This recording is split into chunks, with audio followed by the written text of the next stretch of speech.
VS. അച്യുതാനന്ദനെ നമ്മൾ എപ്പോഴും ഇവിടെ ചർച്ച ചെയ്യുമ്പോൾ ജീവനുള്ള കാലത്ത് അദ്ദേഹം ജീവിച്ചിരിക്കുന്ന കാലത്ത് അദ്ദേഹത്തെ പറ്റി ചർച്ച ചെയ്യുമ്പോൾ എപ്പോഴും പിണറായി വിജയനുമായിട്ടുള്ള ഈ CPI-അകത്തെ വിഭാഗീയ പ്രശ്നങ്ങളിൽ ഒരു ഭാഗത്ത് നിന്നിരുന്ന ആ രാഷ്ട്രീയ കാലത്തെ മാത്രമാണ് പ്രധാനമായിട്ടും ചർച്ച ചെയ്യാറുള്ളത്. കാരണം നമ്മൾ ജീവിച്ചിരിക്കുന്ന ആളുകളിൽ രാഷ്ട്രീയമായിട്ടൊരു ഉണർവൊക്കെ ഉണ്ടായ ഒരു പ്രായത്തിന് ശേഷമുള്ള ആളുകൾ കണ്ട വി.എസ്. അച്യുതാനന്ദൻ ആ കാലത്തെ വളരെ പവർഫുള്ളായിട്ടുള്ള വി.എസ്. അച്യുതാനന്ദനാണ്. അതുകൊണ്ട് ആ വി.എസ്. അച്യുതാനന്ദനെയാണ് മാധ്യമങ്ങൾ ആകപ്പാടെയും ചർച്ച ചെയ്തിരുന്നത് ആ കാലത്തൊക്കെ.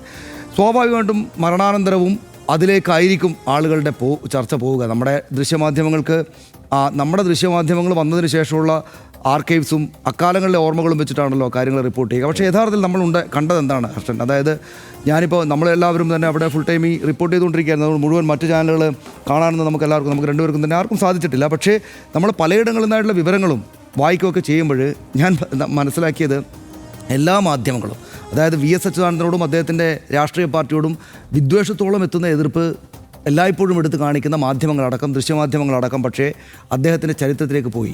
ആദ്യഘട്ടത്തിൽ ഉണ്ടായിരുന്നു എന്നല്ല, ആദ്യഘട്ടത്തിൽ അവർ സ്വാഭാവികമായിട്ടും വി.എസ്. പിണറായി തർക്കകാലത്തെ അദ്ദേഹം പിന്നെ വി.എസ്. അക്കാലത്ത് കത്തുകൾ എഴുതിയത്, പിണറായി വിജയനെതിരെ കത്തുകൾ എഴുതിയത് തുടങ്ങി ആ വിഭാഗീയ കാലത്തെ വി.എസ്. അച്യുതാനന്ദനാണ് വി.എസ്. അച്യുതാനന്ദൻ എന്ന് സ്ഥാപിക്കാനാണ് ആദ്യ മണിക്കൂറുകളിൽ, മരണവാർത്ത വന്നതിന് ശേഷമുള്ള നിരന്തര ലൈവിലെ ആദ്യ മണിക്കൂറുകളിൽ ഞാൻ ഈ ഉദ്ദേശിച്ച മാധ്യമങ്ങൾ ശ്രമിച്ചത്, ദൃശ്യമാധ്യമങ്ങൾ. പക്ഷേ പിന്നീട് വളരെ പെട്ടെന്ന് അവർക്കതിൽ നിന്ന് പിന്നോട്ട് മാറേണ്ടി വന്നു.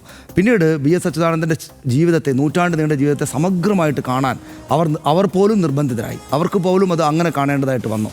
വി.എസ്. പിണറായി തർക്കകാലത്തെ വി.എസ്. അച്യുതാനന്ദൻ മാത്രമല്ല, അതിനു മുമ്പ് 19 കൊല്ലക്കാലം ജീവിച്ച അദ്ദേഹം ആ കാലങ്ങളിൽ നടത്തിയ അതിതീവ്രമായിട്ടുള്ള, തീക്ഷ്ണമായിട്ടുള്ള രാഷ്ട്രീയ പോരാട്ടങ്ങളുടെ മഹത് ഗരിമ എത്രത്തോളം വലുപ്പമുള്ളതാണ്, അത് കേരളത്തെ എങ്ങനെ സൃഷ്ടിച്ചു, ഇന്ത്യയുടെ രാഷ്ട്രീയത്തെ എങ്ങനെ മാറ്റി എന്നതിലേക്ക് പോകേണ്ടി വന്നു എല്ലാവർക്കും. അത് കണ്ടിന്യൂസ് ആയിട്ടുള്ള ലൈവിനകത്ത് അത് അങ്ങനെ ഗംഭീരമായിട്ട് പോകേണ്ടി വന്നു.